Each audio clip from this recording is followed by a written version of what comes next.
Podcast 111, Can Culture Save the Environment?, was composed in 10 chapters and framed in ISBN 978 976 9665064. Hypothetically speaking, sometimes the thought which pervades my mind is whether culture, metaphorically, can be characterized as a double-edged sword. That said, it can also have negative effects as well as positive effects. My reasons for this ethos is because a view espoused by Bartleby Research, I quote, "When defining the word culture, a common definition is that culture is a way of life. The way of life, however, holds a very general and unspecific meaning, and thus it is only an accurate description to encompass the basic idea of culture in a worldwide sense. A culture is made up of the people within it and their interactions with each other and the society around them. It is these interactions that resulted in ideas such as art, history, tradition, and science, along with a range of others." End quote. Contrasting Bartleby Research view against timeline of history of environmentalism from the 7th century period through to the 21st century period suggests that culture can be a double-edged sword, and if this thinking is true as a conversation, I have arrived at this question: can culture save the environment? In trying to ascertain more detail about this nuance, 2 timelines of history of environmentalism events were randomly selected for analysis, namely 1466 in the city of Paris. Paris forces butchers to dispose of animal wastes outside the city, Pointin, and B. King Edward I of England bans the burning of sea coal by proclamation in London after its smoke had become a problem. Of note, in 1466, in the city of Paris, Paris forces butchers to dispose of animal wastes outside the city, Pointin. Likewise, similar laws would be disputed in Philadelphia and New York nearly 400 years later. In review by Dorothy Brantz, as the title of her book suggests, Meat Mattered. In 18th century, Paris, not only because Parisians generally consume larger quantities of meat than their fellow countrymen, but also because meat production was closely associated with the larger political, economic, and cultural framework of Parisian society. In 8 chapters, Watts analyzes the history of the Parisian butcher trade by moving beyond the mechanics of production, distribution, and marketing of meat to include the social institutions such as the guild and family firm, the political environment, as well as popular attitudes towards flesh, blood, and violence that shape the role of butchers in Parisian life. 2. Watts argues that the politics of meat were driven by a notable discrepancy between the official rhetoric and subsistence, which guaranteed sufficient meat provisions for all Parisians, and the actual practice of meat consumption, which was often limited to the more affluent segments of society.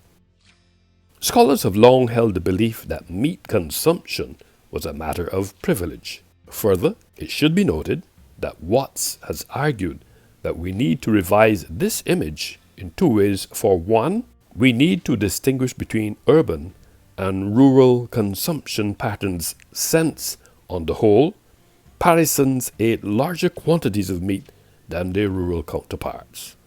In addition, one needs to pay attention to the types of meat that were consumed, whereas fresh beef might have been the exclusive domain of wealthy Parisians, there were many other less expensive types of meat available to the population at large. As Watts documents, by the late 18th century meat was no longer considered a luxury but a basic. It is reported in the annals of history, King Edward I of England bans the burning of sea coal by proclamation in London after its smoke had become a problem. No evidence exists of the product being of great importance in Britain before about AD 1000. The High Middle Ages coal came to be referred to as sea coal in the 13th century. The wharf where the material arrived in London was known as Sea Coal Lane, so identified in a charter of King Henry III, granted in 1253. Initially, the name was given because much coal was found on the shore, having fallen from the exposed coal seams on cliffs above or washed out of underwater coal outcrops. But by the time of Henry VIII, it was understood to derive from the way it was carried to London by sea. In 1257-1259, coal from Newcastle upon Tyne was shipped to London for the smiths and lime burners building Westminster Abbey. Sea Coal Lane and Newcastle Lane, where coal was unloaded at wharfs along the River Fleet, still exists. These easily accessible sources had largely become exhausted or could not meet the growing demand by the 13th century, when underground extraction by shaft mining or adits was developed. The alternative name was pit coal because it came from mines. The development of the Industrial Revolution led to the large-scale use of coal as the steam engine took over from the water wheel.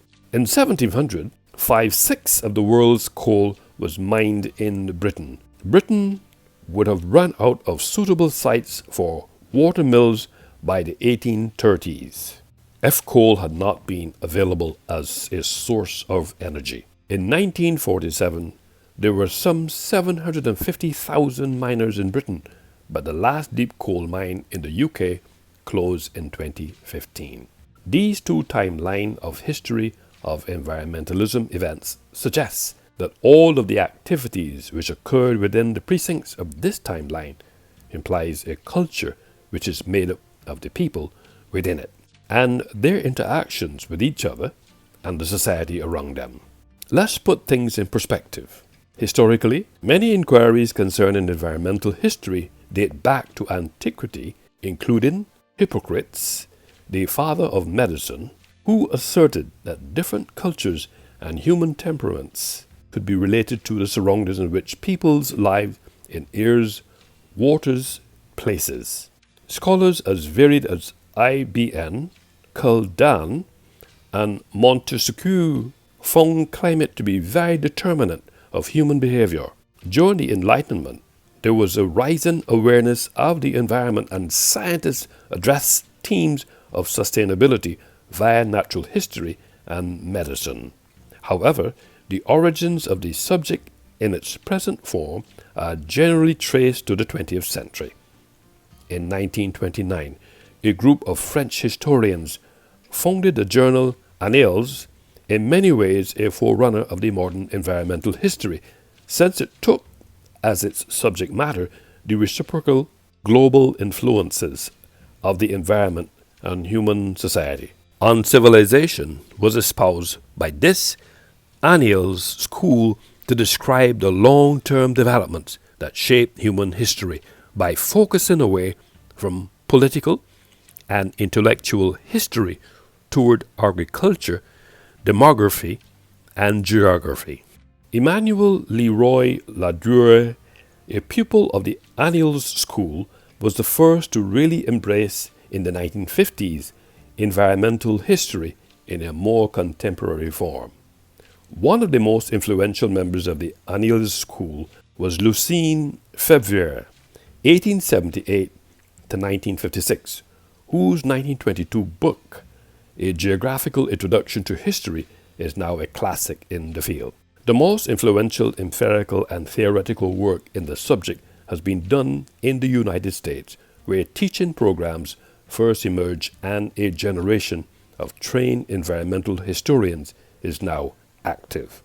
In the United States, environmental history as an independent field of study emerged in the general cultural reassessment and reform of the 1960s and 1970s, along with environmentalism, conservation history, and a gathering awareness of the global scale of some environmental issues. This was in large part a reaction to the way nature was represented in history at the time, which portrayed the advance of culture and technology as releasing humans from dependence on the natural world and providing them with the means to manage it, and celebrated human mastery over other forms of life and the natural environment, and expected technological improvement and economic growth to accelerate. Environmental historians intended to develop a post-colonial historiography that was more inclusive in its narratives.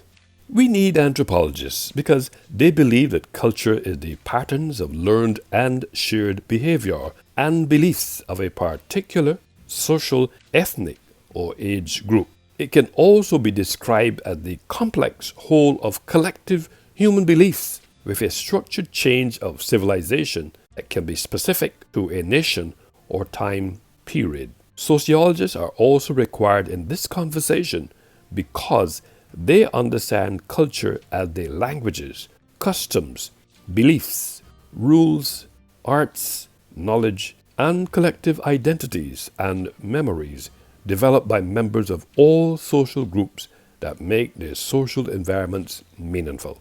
In the world of academia, it is purported that culture is considered a central concept in anthropology, encompassing the range of phenomena that are transmitted through social learning in human societies. Since this argument has validity and appears to be plausibly sound, then it is also logical, therefore, to infer that cultural universals should be found in all human societies. For example, these include expressive forms like art, music, dance, ritual, religion, and technologies like tool, usage, cooking, shelter, and clothing. However, a word of caution though, in all plausibility, the concept of material culture covers the physical expressions of culture, such as technology, architecture, and art, whereas the immaterial aspect of culture, such as principles of social organization, including practices of political organization and social institutions, mythology, philosophy, literature, both written and oral, and science, comprise the intangible cultural heritage of a society, as well as creating a cultural environment. A cultural environment is a set of beliefs, practices, customs, and behaviors that are found to be common to everyone that is living within a certain population. Cultural environments shape the way that every person develops, influencing ideologies and personalities. Culture, explained, has to do with a culture is a way of life of a group of people, the behaviors, beliefs, values, and symbols that they accept, generally without thinking about them, and that are passed along by communication and imitation from one generation to the next. Culture is symbolic communication. Culture is viewed as an umbrella term which encompasses the social behavior and norms found in human societies, as well as the knowledge, beliefs, arts, laws, customs, capabilities, and habits of the individuals in these groups. Humans acquire culture through the learning processes of enculturation and socialization, which is shown by the diversity of cultures across societies. This definition is very applicable and explicit, and therefore allows me to examine in context the aforesaid statements, since they seem to imply culture as inclusive cultural environment. It should also be noted that the environment is an important issue even when society is faced with economic crises, wars, and unending social problems. It matters because Earth is the only home that humans have, and it provides air, food, and other needs. I must also add that inclusive in this space means accepting values and views and difference, including everything. Therefore, an inclusive culture indicates a climate in which respect, equity, and positive recognition of differences, which are all cultivated, while the social and institutional response to disability should pose no barrier, embraces all global citizens. Cultural environments are a remarkable cultural, social, and economic resource.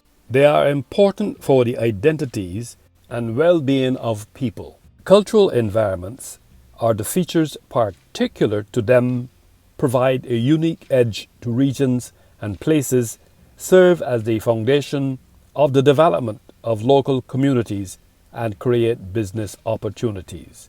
Since this conversation is critical to protect the environment and to reduce the destruction of ecosystems caused by a myriad of anthropogenic activities, creates an environment and platform in answering this question: can culture save the environment? And perhaps through an interest in understanding human impacts on the environment. Finally, this posited question activated my cognition as an author, cinematographer, media arts specialist, licensed cultural practitioner, and publisher, especially when I read about the timeline of history of environmentalism from the 7th century period through to the 21st century period. These events are like a cultural footprint, since it includes both positive and negative effects, and is especially important in this context of interaction and inequality between cultures, including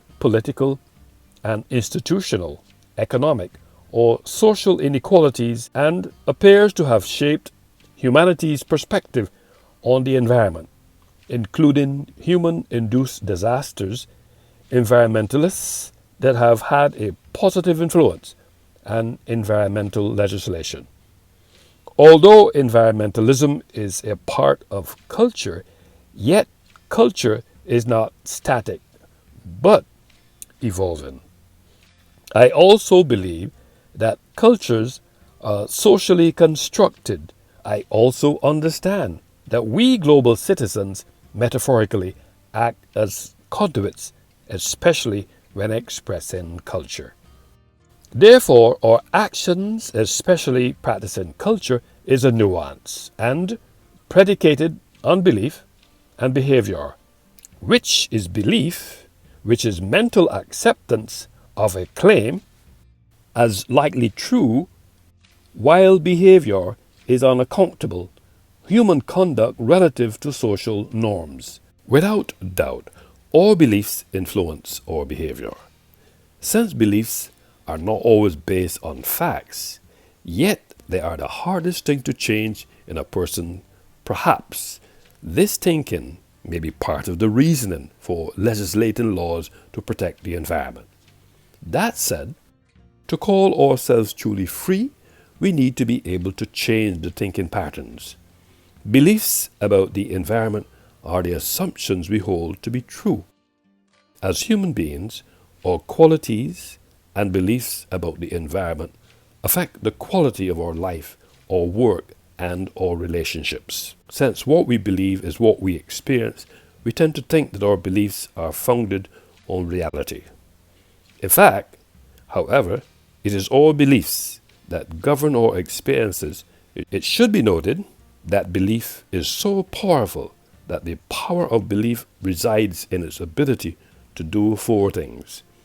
Belief creates vision. Belief creates strength of will. Belief creates resilience, and belief ignites and activates. Although this conversation highlights the difference between belief and understand, at the end of the day, belief, and understand.